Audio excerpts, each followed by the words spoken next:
With well-manicured man's revelations, Scully's recent abduction, and the death-defying trip to the Arctic, the X-Files are reopened.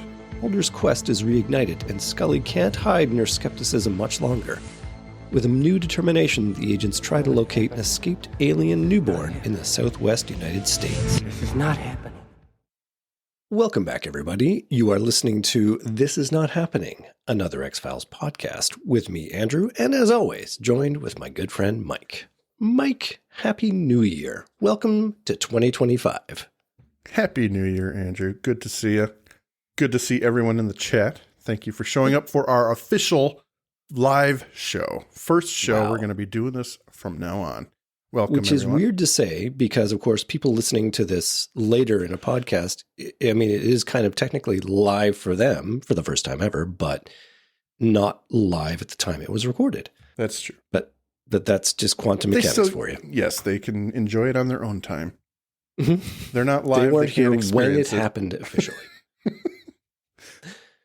So man. Any big announcements from January 1st? Any new revelations, resolutions, R words? No revelations. Just getting over a cold myself, which you have told me was COVID. And it clearly was COVID. Sounds like you had the same. So, well, I have proof. Unlike you Scully, do have proof. I had proof that it was that, which is exciting because we've been testing for years, and it's always a fun process if anybody's been doing that. And then it's like, oh, whoa, shit, double lines. I've won the lottery. Crazy. Ugh. Man, you feel so accomplished for having made it so long, and then keep on it, man. Kicks you in the balls, man. It's like that. It's like that Christmas contest of the Last Christmas song. I don't know if you ever do that. If you're out, it's this thing. George Michael, he has this song Last Christmas, and it's played in every shopping mall, every store, everywhere. And if you can make it through Christmas without hearing it, you've survived.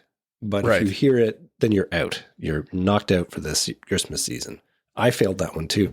And Danny says in the chat that she survived. So good on you, Danny. You know what I'm talking about.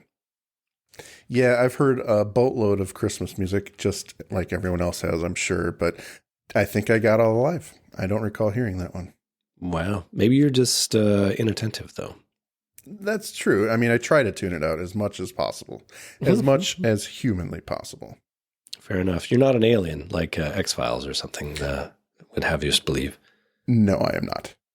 Okay. Well, shall we begin the real reason that people tuned into the podcast, the discussion of things X-Files? I think we should. I think we should kick season 6 off because things are going so well right now. So this is true. Well, this is indeed the beginning. And then a little double entendre there because it's not only the beginning of season 6, but it's the beginning of them shooting in a new place in California. They're not in BC anymore. They're further south down the coast. And what do you see anything in this episode that would suggest they're in a different place? Oh, yeah. I mean, it opens with a blaring sun, which I think is so appropriate because it is 180-degree difference from BC, Canada. The gray skies, the dense forestry. I think we're in the middle of a desert. You could not feel any different. It would be stretched to find that location in British Columbia. Right. Not impossible, mind you. It would be tough, though. It would be tricky.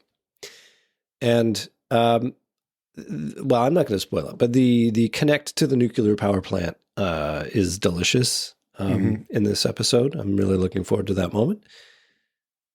I would also like to point out their use of their casting director as their first victim. Did you know that particular piece of trivia? I did not. Sandy, the first victim, is played by longtime X-Files casting director Rick Milliken. Okay. Good shit. He doesn't get any lines other than a lot of heavy breathing. Yeah, but he does a good job, I think. Yeah. I believe that he does not feel well and that an alien is about to come out of his chest hole area. Yes, he's compelling as casting director goes. With that, we open to the sound of synthetic violin strings, Mark Snow's signature sound for unease and wariness, as the image resolves to the sun high in the blue sky. We got to a long shot of the desert, as a voice calls out to two running men to hurry up. They are running back to a white panel van marked Rush Technologies. It's a commuter bus, taking the men home after a long day's work in Phoenix, Arizona, and the two men needed to get out to have a wee.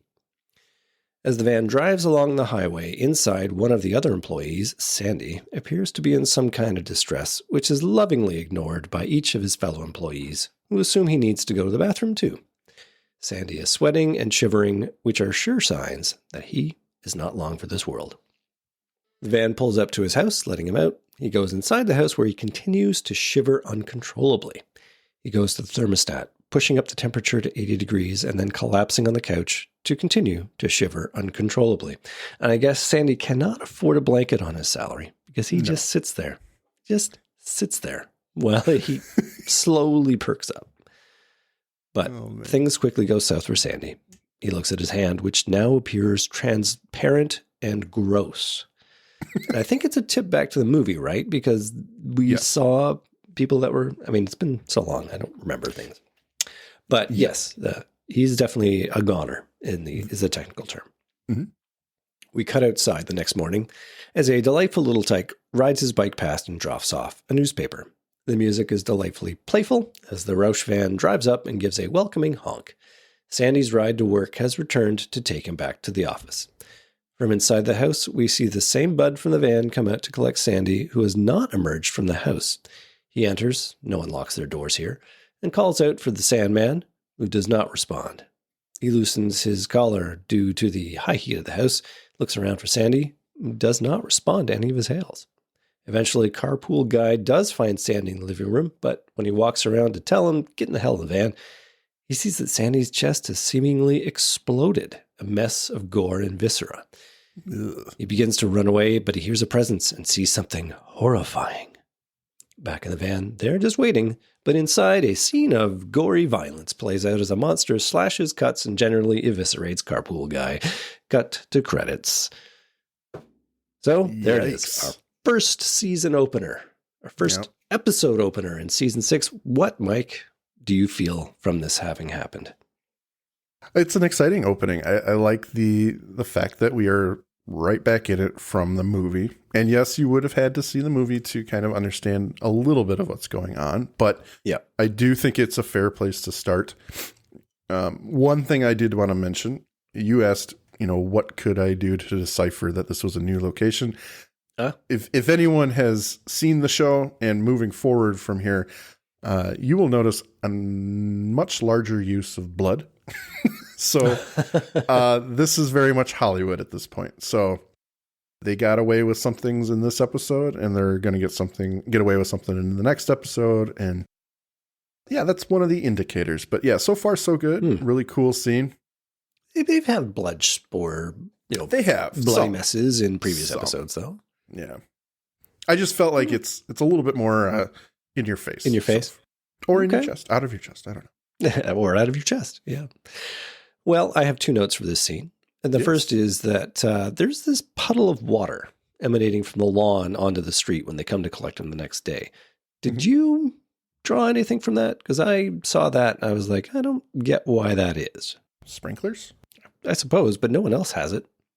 Well, does everyone need a sprinkler, Andrew? Is this where we're going already? How wasteful in Arizona, the high heat. No, I thought, is it somehow related to him cranking up the heat, like his house is melting? I don't know what, but it was just weird. Melting. Do they not have rock yards in Arizona, Danny? Yeah, that's all. Well, actually, I think they do have quite manicured grass lawns. Is the tragedy in a high heat state too? But in the late 90s, you'd be forgiven for that. Anyway, doesn't seem to come to anything. The other thing here is that if I did go by my last name, if I went by Alexander, I would for goddamn sure have people call me the Sandman. The Sandman. What a name. Come on, Sandman. Hey, Sandman, let's go. That guy really enjoyed his moment in the spotlight. That guy acted the hell out of his scene. His death. Yeah. Well, and all his bits, in the in the car or whatever, his banter with the other guys. Like, there are some extras that do not do well. He was not one. Like, you believed him from start to finish. Absolutely. I know this guy. Everyone has this coworker. I don't think anybody's saddened at his death particularly, apart from the violence, but that's the worst part. All right. We are now, post-credits, in an office at the FBI, watching Mulder try to restore the burned files of the X-Files painstakingly, page by page. It does not look promising. We cross-fade to Mulder making a report before a panel of FBI bigwigs in a large boardroom. He describes his progress on restoring the X-Files. Scully arrives, and A.D. Maslin, leading the proceedings, and played by Wendy Malick, who you might recognize as Nina Van Horn from Just Shoot Me. She provides our link between the X-Files movie and here, referencing Mulder's report from the events therein, or as she puts it, global domination plans by vicious, long-clawed spacelings.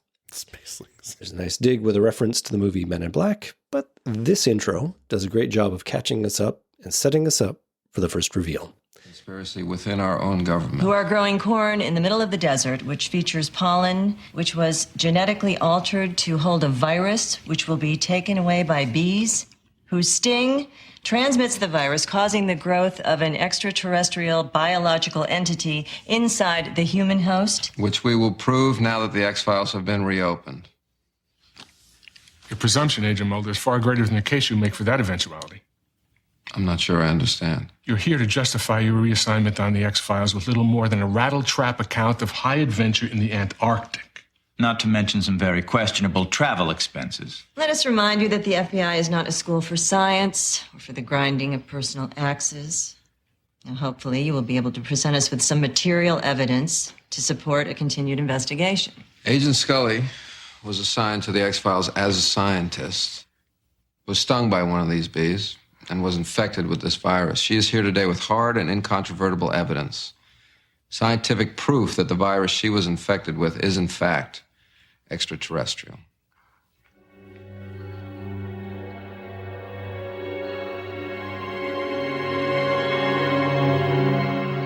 Or not. Oh, not. Yeah, that look. Sorry to burst your bubble, but I'm not willing to stake my career on this yet. Oh, man, what a moment. It's just, like and this is not the first time that this has happened. He's walked into something with this whole, I've got this all figured out. And then it's just pulled out from under him. The problem with Mulder is he doesn't, unlike us in coming up with a game plan before we start the show, he goes in thinking, she's got to be on my side at this point. She's here and she's got the evidence. She's just here. Like we planned. Yeah. There's no way she's not going to stand up and tell a group of her superiors that she believes in aliens now. Yeah. Ugh. Well, she looked very uncertain indeed and unable to provide the hard, uncontrovertible evidence Mulder alluded to in order to prove the virus was extraterrestrial. In the hallway, they butt heads. She did not see what he did during the movie, and while she can't identify what the virus is, she can definitively say it is terrestrial, given the materials it's made of. So no matter how hard you push Scully, the line for season 6 is going to be, if it ain't based in science, she's not going to believe in it. Unless it's religion, of course, because that's different. Yeah, that's different. That's different. Mike, what's your take on this new? I mean, obviously they need to have them butt heads. They need to go back to the tried and true. She's the skeptic and he's the believer. But given the 5 seasons we've gone through, how do you feel this is as a character note? This is probably along the lines of after the first few seasons where we're like, man, she's really just hanging on by the skin of her teeth to science. And she's seen so much stuff that why can she not just tip over the edge and just say, okay, I believe what you're saying. I do think that they needed the dynamic, but I also think that they could have gotten away with some really compelling television, having them kind of be on a team in this regard for season 6 and 7. But they chose to make her, I can't just believe Mulder. So they kept that. It's a little harder to believe yet. I get it. There's no TV there if they agree. Well, I disagree. I'm not saying... Well, 3 of the scenes they have are them butting heads. in this episode alone. So, I mean, that's obviously the direction they've chosen. Mm-hmm. You could argue that the scenes be more like Fox and Diana when they're sort of talking about where that goes. But even there, it's still antagonistic because he thinks that she's stabbed in the back. But I think what they're trying to do is obviously pit them against each other. And it could have been a different show if they went the way you want, and I think it might have been more interesting. But I don't think it's bad that she still won't accept it. I feel like this particular instance feels a little bit more like, all right, Scully, what are you doing? Because she saw it. You can't talk your way out of that one. But it's up for debate. As our good friend Josh brought up during our coverage of the movie, he thinks that she was humoring Mulder and that she didn't really see the UFO, which is very possible. Emily preempted what I was saying. She said she saw it. And so, yes, I believe that she saw it. But Josh brought up a good point that maybe she was just humoring Mulder. I think that she also had basically the story equivalent of 1 hit point and was stunned. So like, she really was not with it. I saw something up there. I don't know what it was. True. All right. We'll barrel on and see if it makes sense. Meanwhile, New York.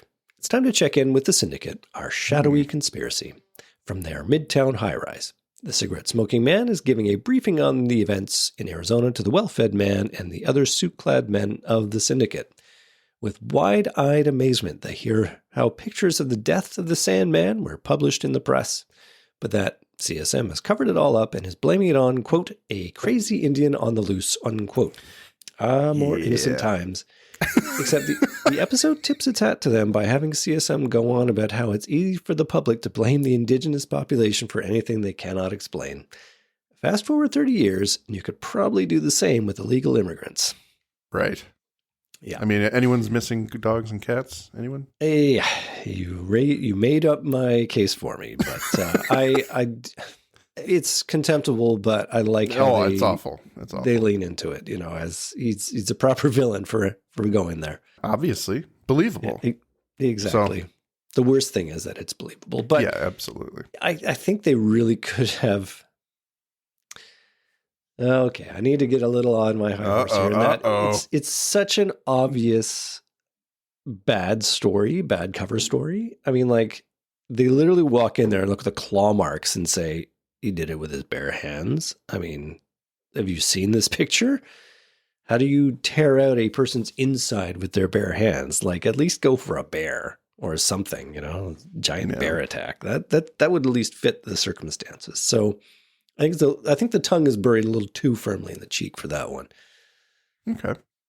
But it, as a story, as a scene, it's quality. I like it. And I think to defend the show, as is your role, as is my role, I would imagine the details, the fine details of this crime scene or murder scene or whatever, birth scene, they're not open to the public, so they wouldn't know about the scratch marks per se. That's true. Absolutely true. All right. The members of the Syndicate pressed for an explanation. Sandy was one of theirs, and a creature took less than 12 hours to grow and explode out of the unfortunate man. CSM states confidently that he can contain the situation and smoke cigarettes, so that is obviously going to happen. We cut back to Mulder trying to restore the documents. Skinner comes in and tells him he's wasting his time. Skinner reveals that Mulder's request to be reassigned to the X-Files has been denied. Mulder's pissed off and is not placated when Skinner reveals he voted with the majority to deny Mulder's request. I love Skinner that. says he can't help Mulder from the outside, which is probably true. Mulder retorts he doesn't seem to be helping from the inside either. Ooh. Burn. Yeah. Skinner suggests that if he can get the proof about what he claims, he can break the backs of these conspirators, and then gives Mulder an olive branch, a case file on the desk in his old office, which is where we cut to next. Cleaned up and reappointed, a lot more conventional with it, the I Want to Believe poster on the wall. Mulder finds the case file and leafs through it, seeing photos of the Arizona crime scene, when he is interrupted by Agent Spender. Yikes. Is that something for me? Agent Mulder? Yeah, if you're doing my filing. You're filing. What are you doing in my office, Agent Spender? I think there's been a miscommunication. I think someone failed to inform you. If you're about to tell me that you were sent down here to work on the X-Files, I think the failure is simple judgment. I don't care what patronage got you this job. I put my life in here. I'm not gonna let some brown nose just slide in and take it all away from me. I don't believe in your work and the paranormal mumbo jumbo, so don't presume I'm the one taking your place. No, who is?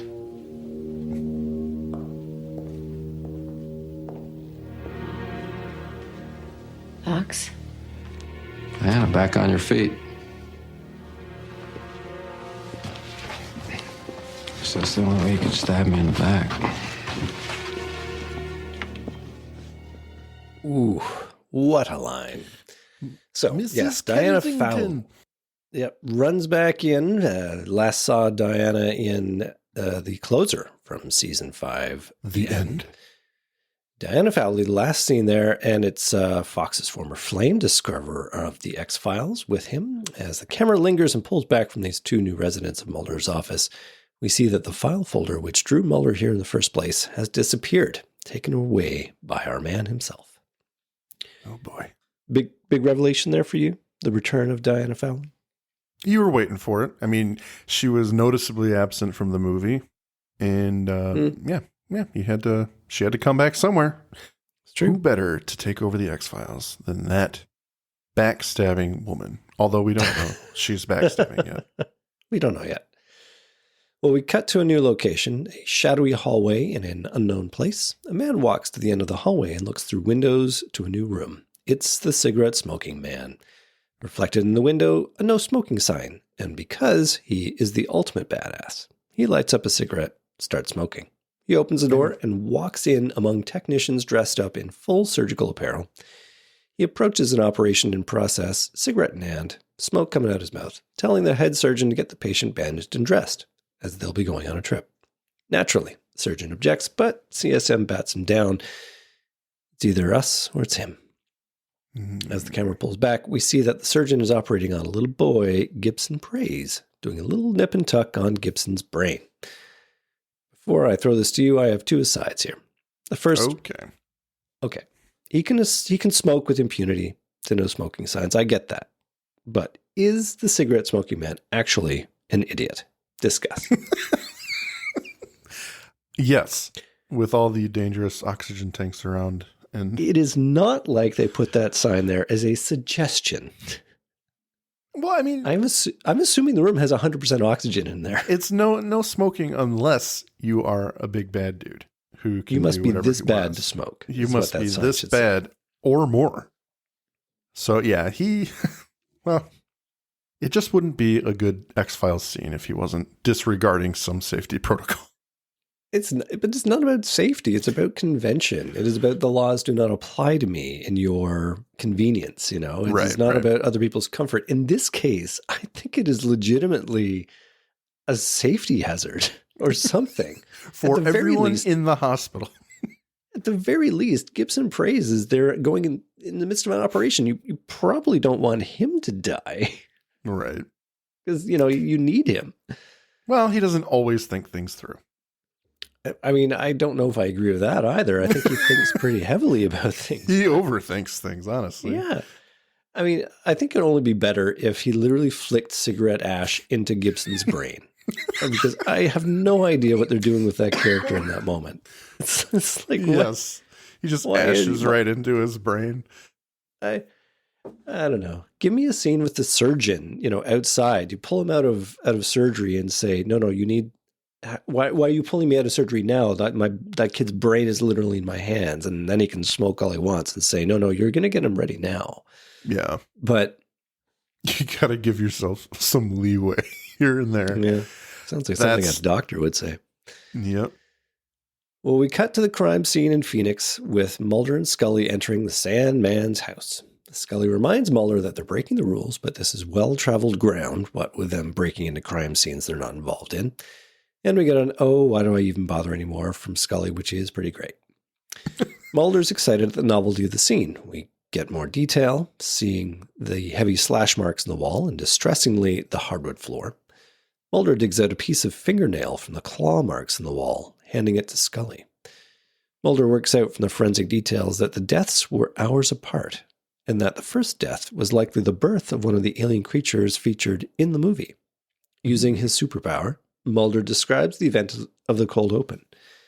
As they discuss these events, Carr pulls up outside the cigarette-smoking man, his goateed henchman, and a bandaged Gibson prays.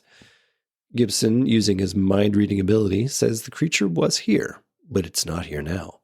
The henchman wants to look inside, ostensibly to discover our heroes, but Gibson covers for them, insisting that the creature's not there now, and he goes on to showcase his ability to read people's minds, doing so with the CSM and the henchman, which is enough to prove his case that the creature's no longer there.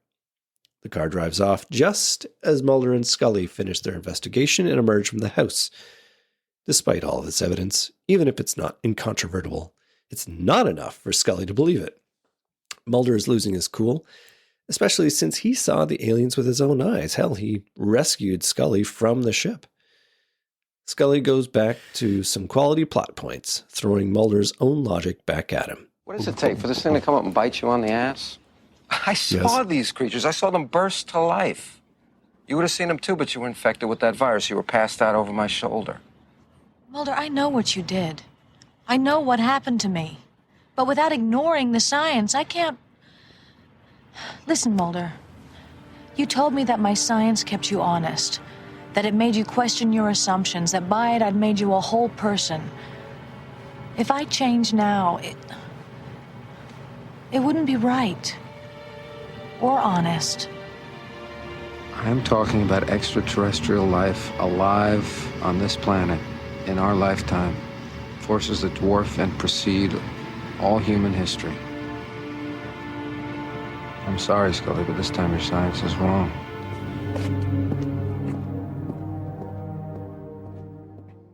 And with that, he walks away like a petulant teenager. No more science. Aliens only. I think when Scully says, if I changed now, it wouldn't be right, That's she is talking to the writers. Yes. She's talking to the writers, and, you know, they're throwing tidbits of that stuff, the way they act up until this point. They're letting the new people in, I think, because, you know, when she's talking about Mulder breaking and entering into a house, and he just ignores her completely, they throw that in there, and she pokes fun at it. It's a nice touch. It's subtle things like that where they're letting in the new watchers from the movie, people who have not really been watching the show, and it's good entertainment for the people who've been here because it still works. Absolutely, incontrovertibly. I do wonder, like, this is well traveled ground for them in terms of writing it. This you know, it's science versus belief, and it's. The extraterrestrials are coming from the sky, and it's, you know, this defies science, but I don't know. It's beginning to feel like we've been here way too many times. Is the feeling I get, and I probably rolled my eyes a lot when I saw that. Fair enough. At this point, we're now going to move to our third act location, the Rolling Hills Nuclear Power Plant, 60 miles east of Phoenix. And as it happens, Mike, there is actually a nuclear power plant there in reality. Excuse me, are you saying nuclear? I'm saying nuclear. And you said nuclear twice. I did say nuclear. I'll let it go. All right. Because you're sick. This nuclear power plant is the Palo Verde generating station outside of Tonopah, Arizona, and it's been online for over 30 years. So this is definitely what the showrunners had in mind when they came up with this location. In fact, Mike, there are 87 job openings right now at Palo Verde, ranging from nuclear auxiliary operator trainees to director capital projects generation.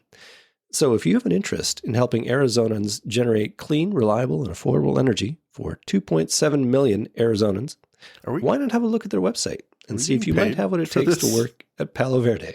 Andrew, I did not approve this. Arizona Public Service is a smoke-free workplace. Yes, no CSMs. And Mike, that is what we could do for what they call in-show advertising. Oh, okay. So yes, I will send out an invoice to them.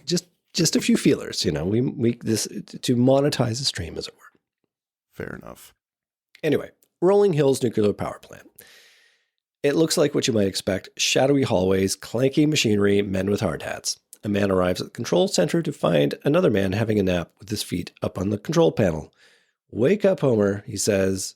And, of course, that's Homer Simpson, everybody. Yes. You've been waiting for a half hour to do that. Yeah, it's a good one. The crossover here is pretty nice, given that the Simpsons featured the X-Files about 3 years ago. Yeah. 87? No. Come on, Andrew. Yeah. I think it was 96 was the Springfield 95, Files. 96, yeah. Yeah. So they've been waiting to come back here, but the resemblance to Homer Simpson is not it's not a coincidence, I think. No. Absolutely not. It's that time, everyone. The Magus Media Production sales pitch. Please check out our homepage at magusmediaproductions.net so you can stay up to date on all of our shows. Check out our Facebook group, facebook.com/groups/Magus Media Productions, both of which have our Discord link on it, where you can join us for live shows as we record them for future release.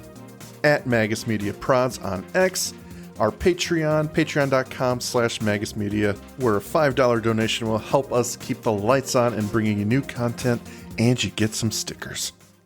Thank you for your consideration and support. Well, Homer rouses from his nap and proceeds with his systems check, where the first man notices something in the bleed cooling system. It's 5 degrees off. Might be in the core reactor. The first man sends Homer to check it out, and obviously to his death. That's clearly what's going to happen, right? As soon as this guy gets sent somewhere, you know. It's like, oh, something's wrong. And the best part, he does the Hollywood tap the plastic or tap the glass above the meter like it's going to fix something. Yeah. It's obviously well, there's your problem stuck. right there. Yeah. Homer walks through the dimly lit shop floor of the power plant. And Mike, I ask you, why on earth would you keep this place dimly lit? I mean, it's a nuclear like power plant. You'd think there'd be electricity for lights at your beck and call. No. You want the electricity outside. You keep that out there. You got to preserve in the nuclear power plant. You got to cut costs where you can, for the sake of Arizona. Plus, it wouldn't look like the ending of Aliens if they didn't do this with the red glowing light. And that is a very nice callback because, yep, for sure, they are borrowing a lot of pages from that movie right now. He goes off to check out the discrepancy. Mark Snow's music goes into eerie overdrive as Homer thinks he hears something, then sees something odd in between several vertical pipe structures.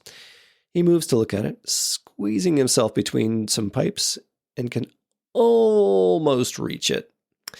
Pulls out his wrench to give it a prod, straining to reach, and is pulled off his feet by a newborn alien EBE who proceeds to eat Homer off camera. Destroy. He grabs his face hard, man. Oh, yeah. Who designed this facility? I got to ask. I think the guy who just got killed. Well, clearly, because it's like everything important is put in a place that you cannot reach, and it's poorly lit. So you can't even see it. Can't do your job. You know, I have to wonder, you just mentioned 87 job openings. Who the fuck is working there if there's 87 job openings? Apparently, they don't have enough people to bring the flashlight with them. I think they saw this episode and they're like, I'm not working there. Yeah. You know what happens in that place? You'll die. I saw the X-Files in 1998. I'm not a fool. Yeah. And employment has been a problem ever since. 87 is a cry for help for job openings. That's good. Well, you got to ask, like 87, that is a massive amount of people. Well, even if it's a nuclear plant, I'm sure it's big, but how big is it? If they have 3,000 people working for them, that's not a huge number, but yeah, I guess that's true. And to be fair to Palo Verde, a lot of those job openings were interns. Oh, were they? Yeah, okay, I'm sure a lot of them were like unpaid internships. So yeah, learn how to do the job, but we're not paying you for it. Yeah, the exposure you're going to get from this job is going to be crazy. And when I say exposure, I mean radiation exposure, if you know what I mean. If you know what I mean. We cut to outside the power plant with our heroes pulling up to join a fleet of emergency services. People in hazmat suits, hard hats, cops, feds, firefighters, suits. Spender cuts off Mulder and Scully as they walk into view. Authorized officers and personnel only. This is a closed area. What happened here, Spender? You'll have to leave, Agent Mulder. We received a call that a man was killed here. A call from whom? Assistant Director Skinner? Let us through. You are unauthorized to be here. You've ignored your superiors and come here without cause or permission. I'm going to get you censured for this and demand a review of A.D. Skinner's actions. Diana, let us in here. I can't. This facility has been sealed off by the NRC. A man was murdered. A workman was killed in an accident in a reactor where there was a systems failure. Then why are you here? We were called because of a possible connection to 2 previous deaths from a case file that was stolen from our office. There is a connection. Let's get out of here, Mulder. I hope you know what you're doing, Diana. I hope you know whose errands you're running. I think I do. And with that, they're shut down. Boom. What do you think of that scene? It's frustrating. I think we all get a sense that Diana is not 100% honest. I don't know. I don't know how to explain it, because when you watch the scene the first time, you know the general X-Files stuff. You can't trust anyone in this show. And as much as Mulder wants to trust Diana, even he believes her to be stabbing him in the back. She's taking over his position. So we don't like her, but she comes through and is like, okay, well, I kind of believe her. I don't know. It's a really weird limbo game right now, because we don't have enough material on her to believe she's bad. As much as we've seen so far from the last episode of season 5 to now, she hasn't done anything wrong per se. So it's a little bit of a balancing act. I'm trying to decide whether there is a plot hole here. Okay, what is that? Okay, Mulder and Scully tore over here because they heard that there was a murder. Yes. I mean, Mulder literally says a man was murdered. Okay. So clearly there's some kind of information. Maybe it's a garbled communication. Who killed this guy, or a guy was killed here. Something drew them over. It's not like a man was killed in Tooele, Arizona. We got to rush over there. Oh, it's a nuclear power plant? Well, that's ancillary. There was a man murdered, but something happened that they then think it's related to our case, and we got to get there. But Fowley is already here on the cover-up saying that this is essentially just a workplace accident, rather than being savagely clawed to death and eaten by an EBE. I mean, right. So there is something that is going on, and she is already towing the line. Now, later on, she says, when we got here, he was already gone, and that was the story they fed. But I just don't buy that she is so immediately out to lunch. Like, either she is not effective, or she is stupid. And I'm not sure I believe either of those based on what we know of her so far. Like, she's high up enough level that Mulder was willing to work with her. So she's capable. Right. Mm-hmm. So there is a lot missing leading up to this moment. And frankly, it's just enough.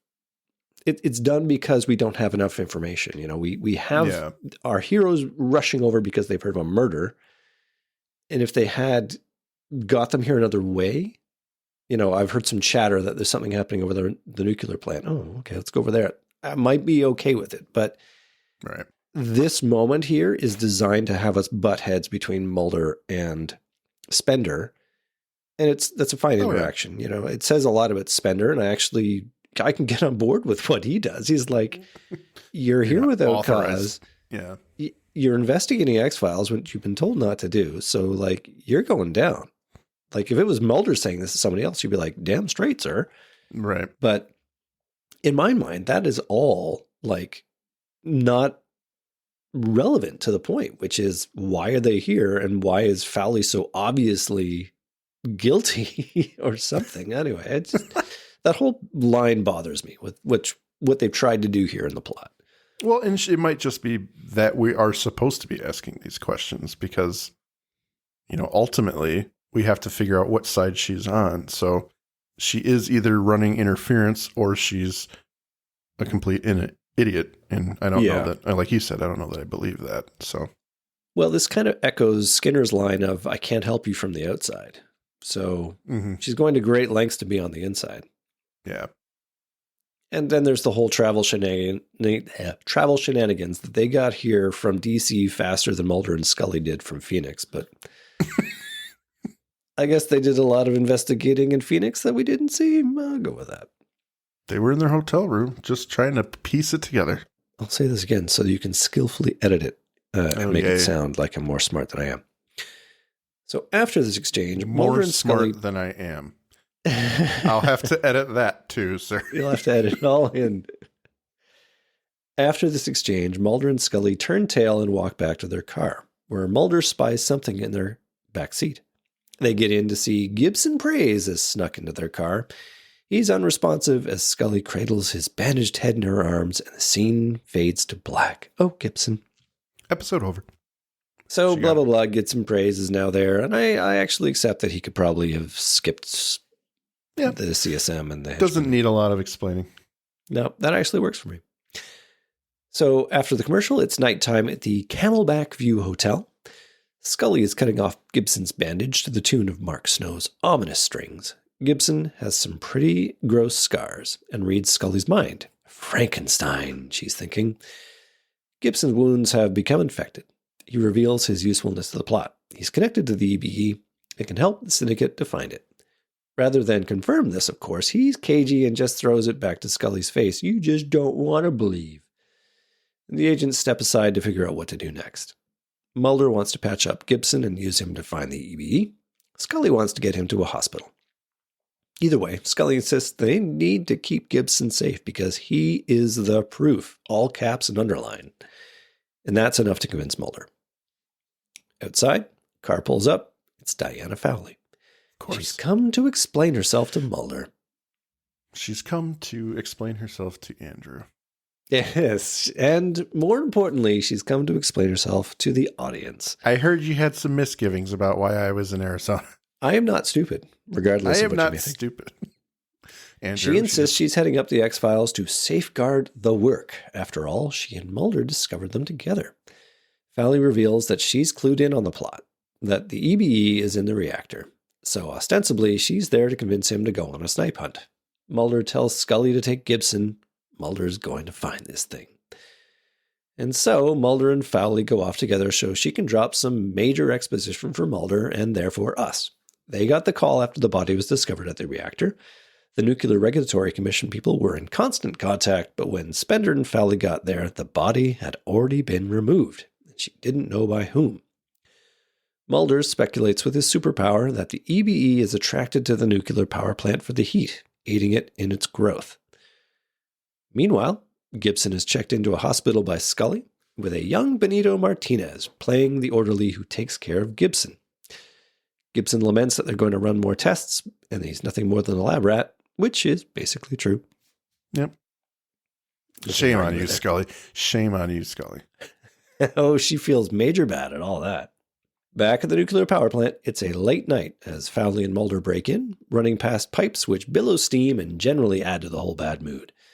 And this is one of my favorite parts of X-Files writing. Running headlong into danger without the vaguest hint of a plan. They're off to find the EBE and do what exactly? Did they bring a net? A camera? Well, I mean, they're going to cuff it. I'm sure they've got cuffs.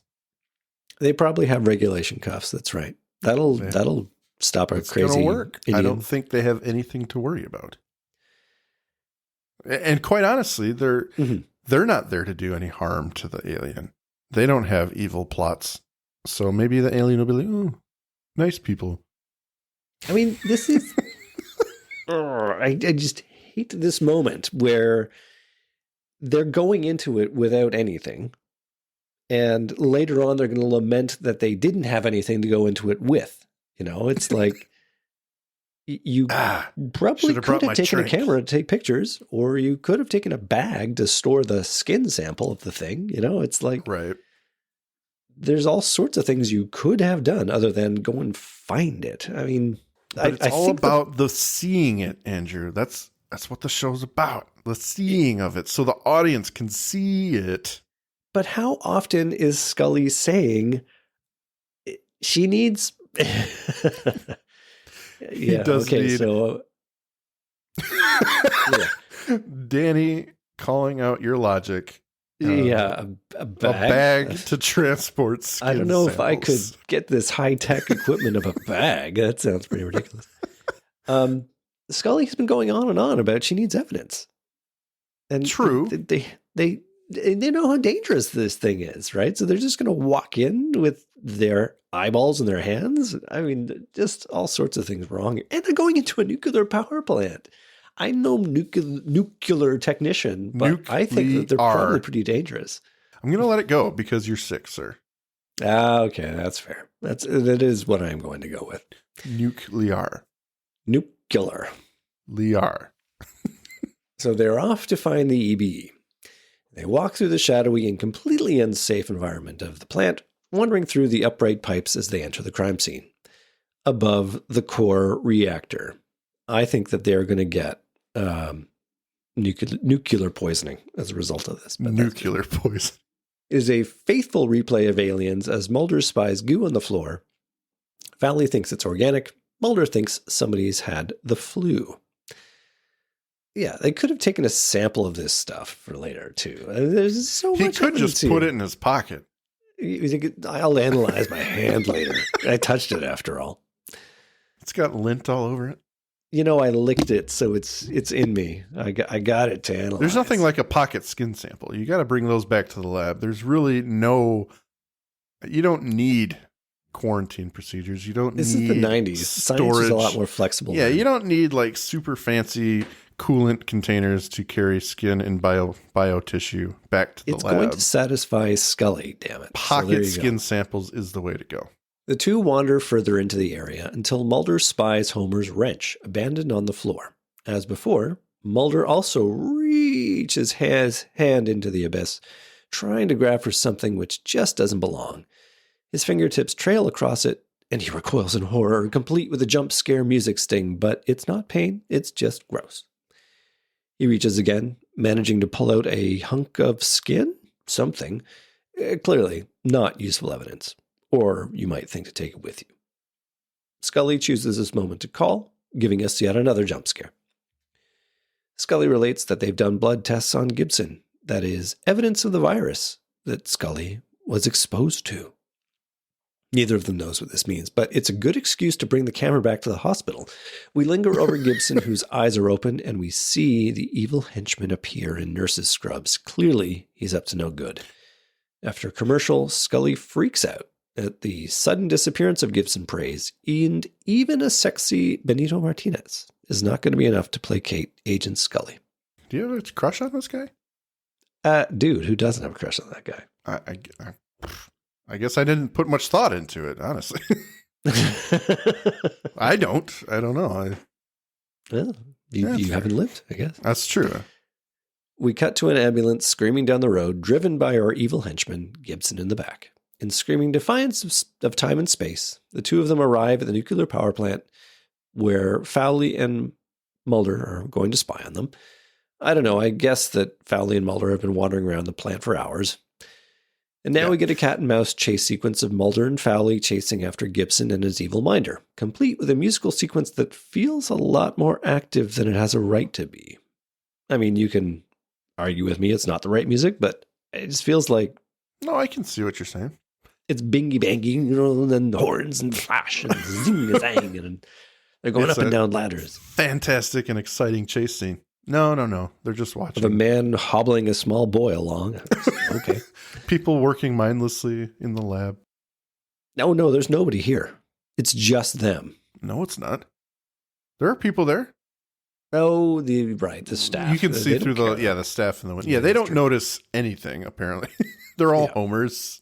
The interns. The unpaid interns. Yeah, they don't give a shit. So we finally arrive at the set for our final confrontation. A vast dark space replete with pipes and a cooling pool. Dozens of rods leading thereto. Gibson and the henchman arrive. Yeah, this is my sauna, actually. This is what my sauna looks like. Yeah, this is not a nuclear power plant. Bad set design. This is just my basement.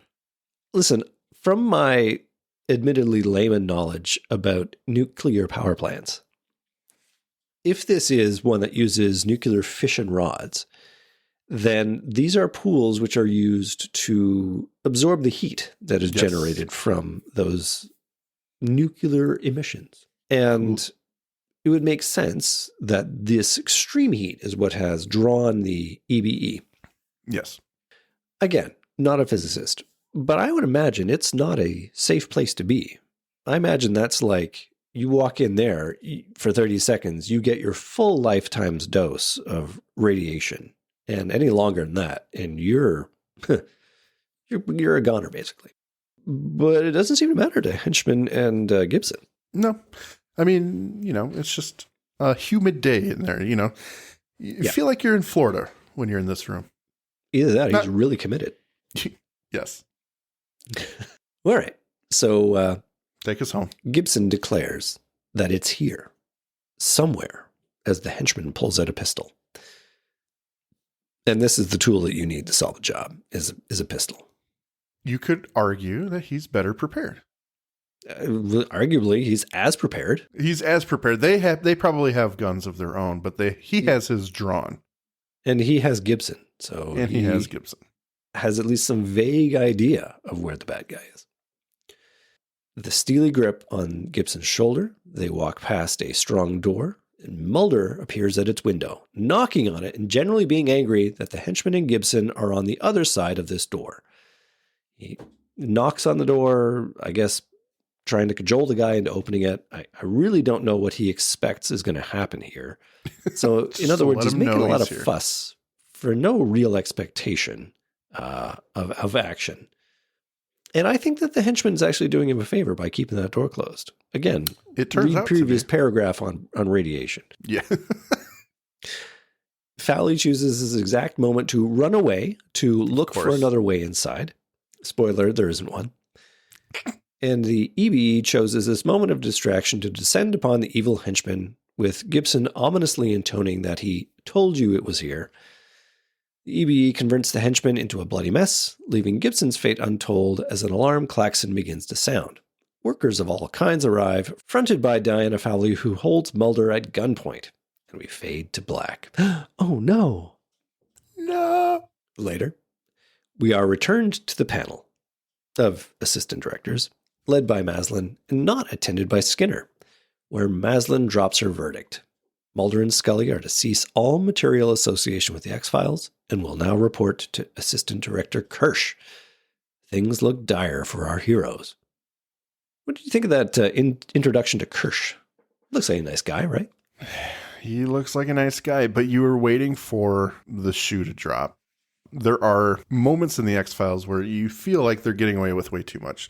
And this is that moment where, okay, maybe there is going to be some repercussions. There are going to be repercussions for what they've been doing and just how much they get away with and have gotten away with. So now Kirsch, we get that quick zoom in on his face. This is his introduction. Mm-hmm. He is going to be our antagonist for season 6. And personally, I love Kirsch. I think he's a great character. And the quick introduction to him without words is pretty much, here we go.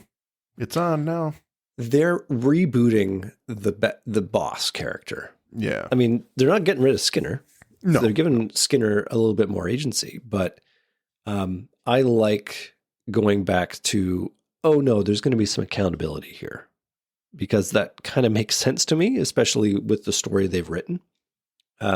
We've waited for this moment to come. I just feel like it didn't need to be this circuitous.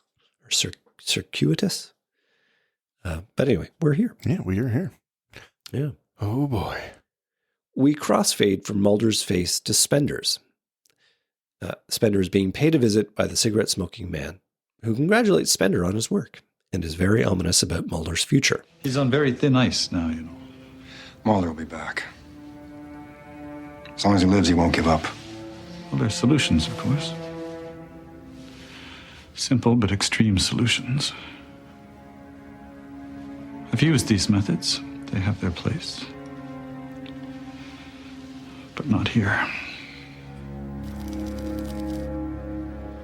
You've killed men. You can kill a man, but you can't kill what he stands for. Not unless you first break his spirit. Boy. That's a beautiful thing to see. And that scene, to me, is probably the best thing about the beginning. I don't know about you, but this episode, I'll maybe get more into it in final thoughts, but it's like, not sure what they wanted to do here, but bam, that scene, this show's got its moments. It does. Well, later on, Scully drops in on Mulder, where we see he's disregarding his orders yet again, continuing to try to rebuild the burned pages of the X-Files. They go on to discuss whether or not Fowley has betrayed Mulder. The henchman wasn't killed by the EB, apparently, but rather by an unknown assailant, and there's no reference to Gibson Praise anywhere, who is nowhere to be found. They bandy about the concept of trust, and yet again Scully offers an olive branch. Test results.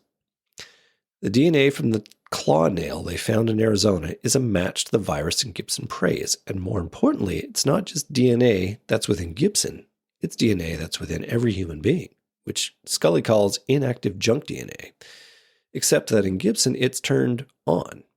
The takeaway, Mulder thinks that some part of Gibson Praise is extraterrestrial, but Scully retorts that this applies to every human being, which frankly suggests to me that they should redefine exactly what extraterrestrial actually means. Anyway. Correct. Yeah.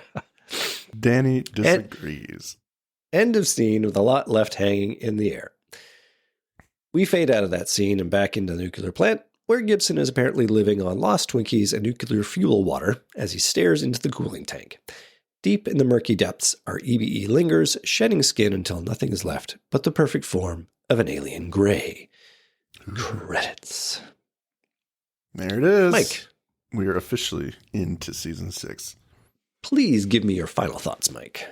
Well, it is entertaining. I will say that. The episode itself is very fast-paced for what it is. It's got its moments of bringing you down, bringing the agents to, obviously, starting with their, I would call it an arraignment, but we'll just call it a hearing.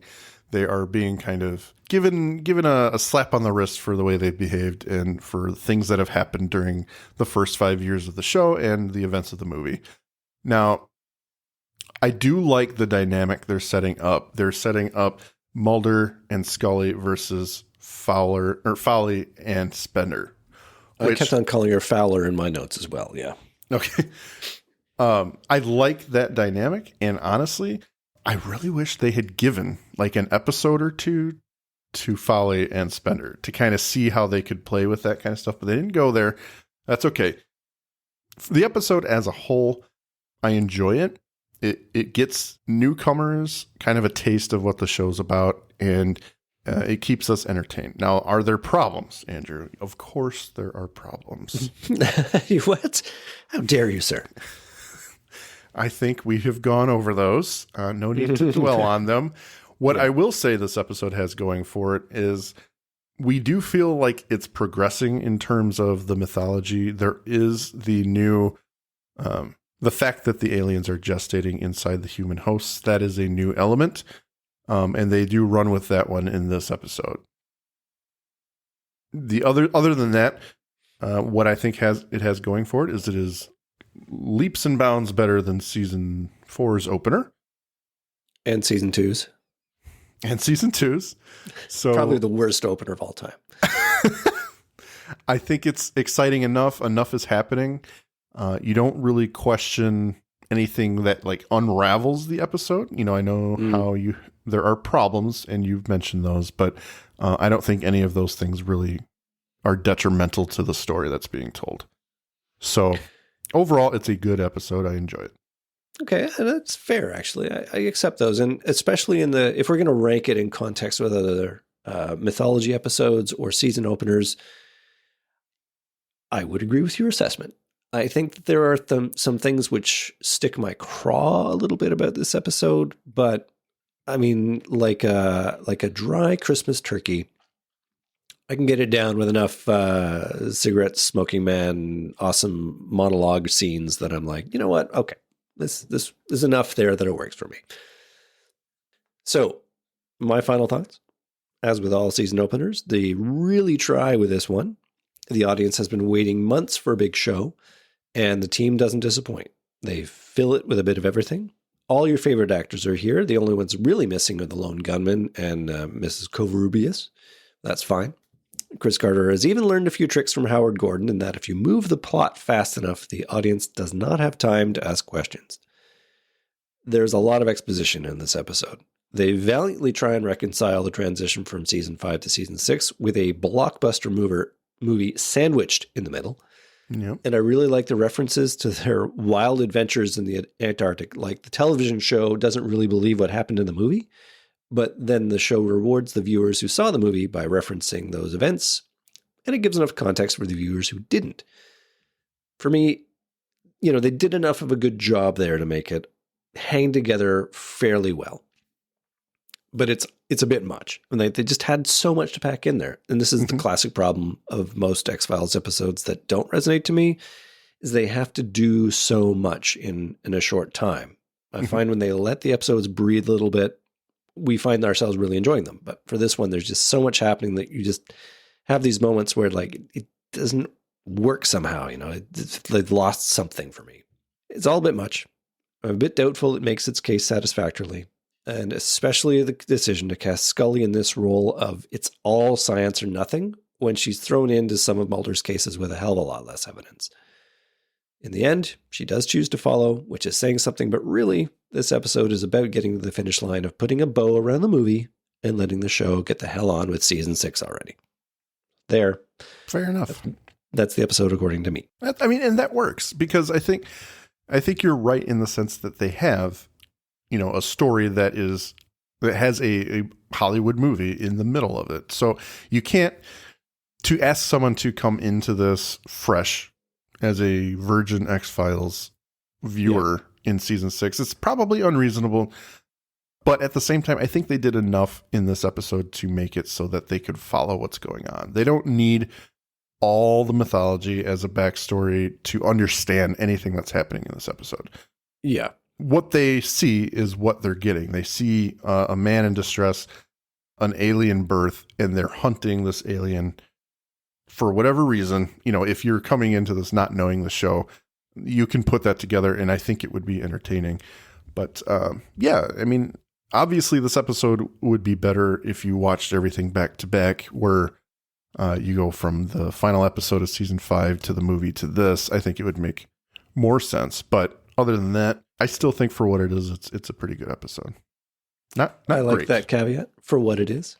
And I would agree with that. You know what I mean. It's not a way of getting around to saying it's poop. It's not poop. Yeah, I don't think it's poop.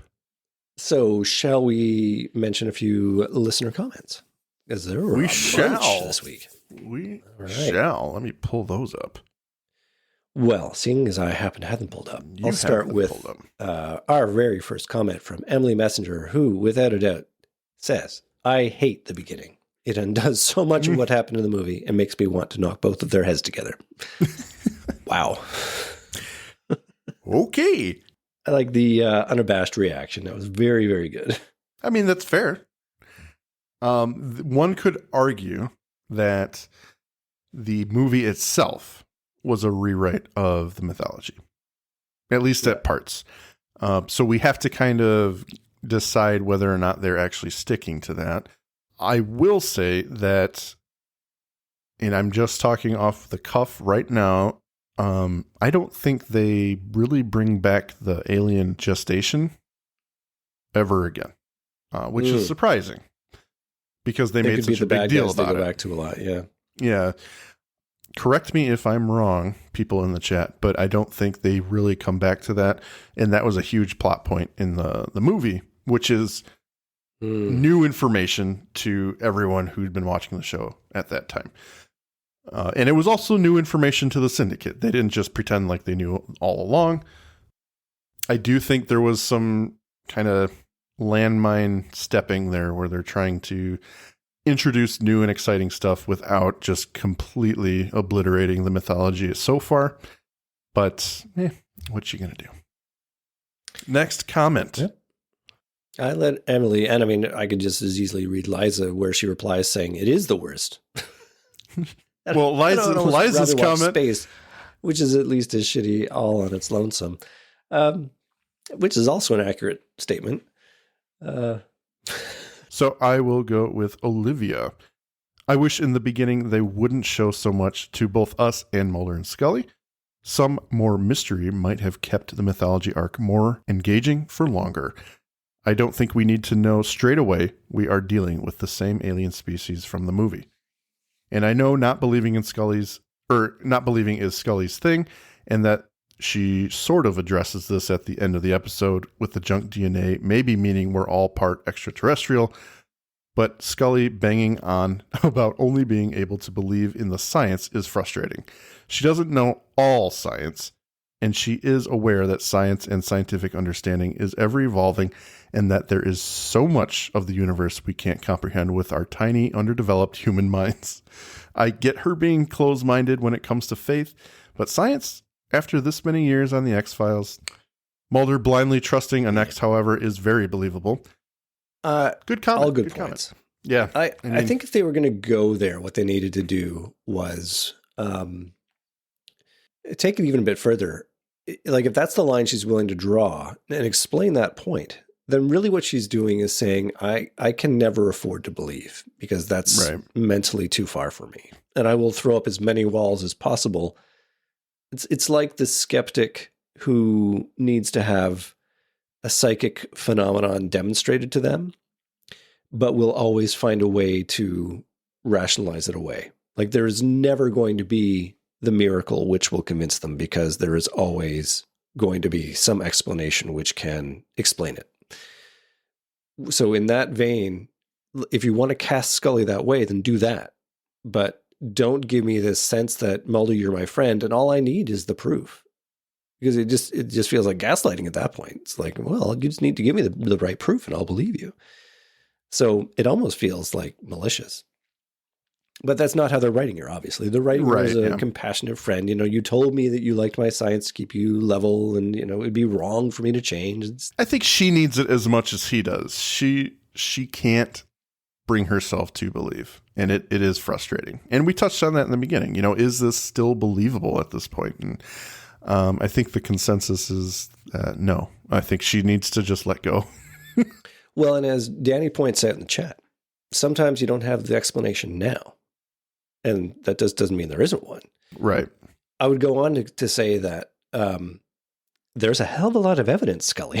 You know, you may not have the scientific explanation, but there's a lot of evidence which is explaining things right in front of your eyes. Yep. That if you could infer a reason, you probably would be pretty confident with it. So I realized Liza actually offered a bit more of an explanation rather than she didn't just, it's not just she hated it. She goes on to say a bit more, where she says, I hate the beginning. It undoes the entire conclusion of the movie, which I have long chosen to regard as the end of the whole series, with the good episodes thereafter being nice check-ins on Mulder and Scully's subsequent adventures. Season 6 regurgitates Season 2's X-Files are shut down plotline, which only works once per show. Not only are the new AD and the agents pains in the ass, that's pretty much their only character trait. In seasons 1 to 5, the setting was almost a character in its own right, and the error of moving to California is obvious even in this episode. And I know the floppy hair that Duchovny sported in the Vancouver seasons has gone out of style, but it suited him, and the faddish late 90s short spiky hair look is awful. Seriously, fuck this episode and the saucer it flew one on, except the alien gestation thing, which I'm fine with being lifted from the Alien franchise. Wow.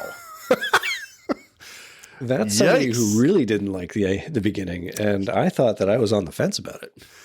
Wow.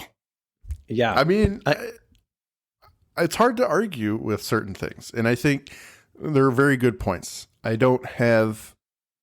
obviously, my stance is always to defend the show. I'm not doing it because I don't understand there's issues with the show. I want to say that it was a choice to keep going. And we covered this a little bit in our mythology recap.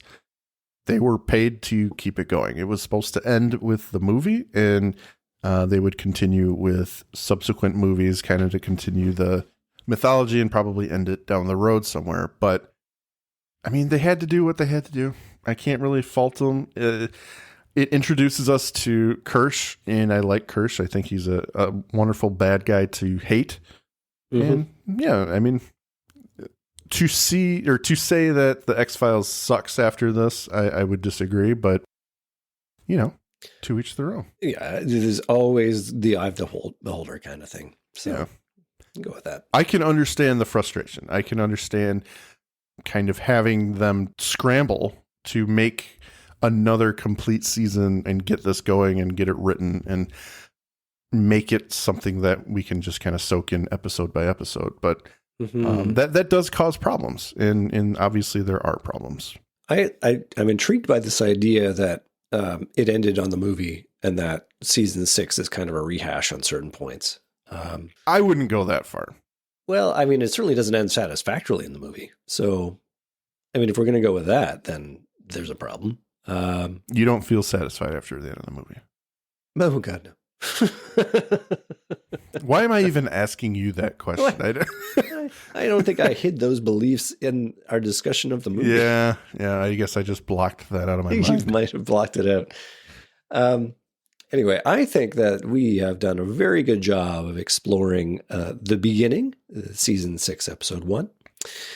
And Mike, as is our tradition, I'd like to give you the last word in our podcast this evening. Thank you, everyone, for watching. We appreciate everyone's comments and everyone who showed up. It's been a fun first episode of season 6. We're excited to dive in, and we hope, despite some negative comments about the show, hopefully you guys stick with us moving forward, because we know maybe the mythology isn't working out for you at this point. But yeah, hey, there's some dissect it together. Monsters of the Week. Yeah. Episode 2, we're looking at you. Thank you for listening to today's episode. If you liked what you heard, please rate and review on your podcast app of choice. Andrew and I would be eternally grateful to you fine people for helping us expand and get the word out. Also, we've got a killer group on Facebook. Feel free to join in on the discussion at facebook.com/groups/thisisnothappeningpod and become an official member of the syndicate. We do polls and we have questions for every episode to give you guys the opportunity to chime in and possibly let your voice be heard on our recordings. And please join us on our new Twitter at tinhxfilespod, no dash, to stay up to date on everything, moment to moment. Thank you, and remember, don't stop swimming.